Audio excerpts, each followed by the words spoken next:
작년인가요? 영국 텔레그래프지에서 세계 5대 슈퍼푸드를 선정했는데 거기에 뽑힌 게 바로 이 차가버섯이었습니다. 차가버섯이 뭐지 하시는 분들 많으셨을 텐데요.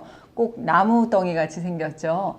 러시아의 산삼이라고 불리는 약용버섯이에요. 주로 이제 추운 지방, 시베리아, 북유럽 이렇게 북위 한 45도 이상의 아주 추운 지방에 혹독한 그런 기후를 이겨내면서 자작나무에 기생하는데, 이 자작나무의 자작나무가 상처를 하잖아요. 거기에 또 침투한 버섯균이 그 나무의 영양 성분을 쭉 흡수해가지고 내부에서 이렇게 성장하다가 나무를 뚫고 나오는 것입니다. 근데 그 나오기까지의 기간이 무려 15년에서 20년 이상 걸린다고 해요. 엄청나죠.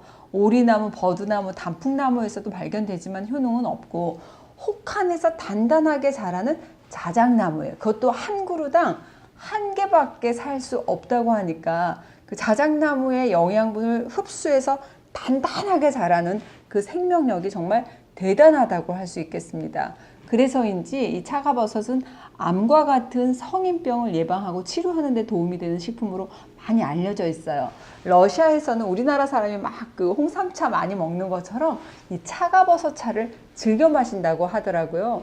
아마도 추위로 인한 어떤 폐 기능, 호흡기 어떤 염증성 질환이라든지 폐 기능이 약해지는 것을 이기는 그 자생력, 힘, 에너지가 차가버섯에 있다고 믿기 때문이 아닐까, 저는 그렇게 생각을 하는데, 러시아에서는 한 16세기부터 불치병을 치료하는 비약으로 이게 이제 전해져 내려왔고, 1951년도 그 소련의 과학연구소에서 본격적으로 이 차가버섯에 대한 연구가 시작됐다고 해요. 현재 러시아에서는 이것은 이제 공식적인 암 치료 약제로 인정받고 있다는 보도를 제가 본 적이 있습니다. 아직 정확히 확인은 안 해봤고요. 1968년도에 그 솔제니친이 자기가 겪은 실화를 바탕으로 쓴 소설이죠. 안병동이라는 소설 혹시 읽어보셨어요? 여기에 차가버섯이 등장을 하는데, 그러면서 이제 전 세계적으로 차가버섯이 알려지게 된 계기라고 생각을 해요. 이 차가버섯에는 베타글루칸이라는 면역 성분이죠. 이게 굉장히 풍부합니다.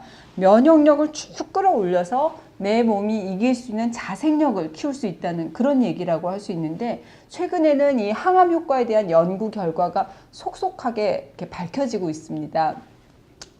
재작년 2016년 일본의 쇼와 대학에서 그 실시한 차가버섯 추출물의 암 생성 억제에 관한 연구를 보면은, 그 폐암 종양세포를 쥐 실험을 통해서 차가버섯 추출물 비교군으로 이렇게 그 생수를 3주 동안 먹였는데, 여기서 이제 차가버섯 추출물을 그 주입한 생쥐에게서 폐암 종양세포의 생성 속도가 늦춰졌을 뿐만 아니라 그 크기가 좀 감소한 것을 확인할 수 있었다는 그런 결과를 이렇게 발표한 적이 있어요. 저는 그것을 보고 차가버섯이 정말 항암 효능의 가능성을 열어줬구나 라는 생각을 했거든요.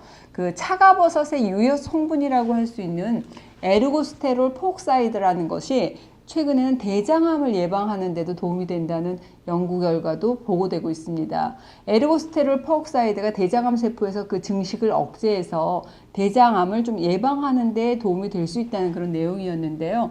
여러분들이 참고하셨으면 좋겠고, 그럼 우리가 좋은 차가버섯을 고르는 방법 알려드릴게요.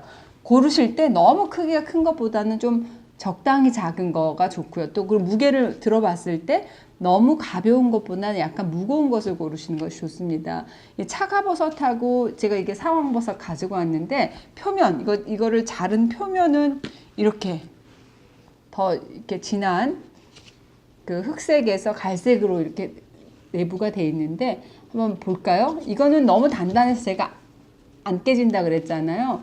보면은 상황버섯은 차가버섯에 비해서 두께가 얇고 약간 다갈색을 띠고 있습니다. 그러니까 차가버섯을 사시면 일단은 마른 행주로 표면을 깨끗하게 닦아서 서늘한 곳에 보관하시고요. 주로 요즘 분말로 많이 팔더라고요. 그래서 분말면 편하게 드실 수가 있을 것 같아요. 사로 끓여서 드시는 것 추천해 드립니다.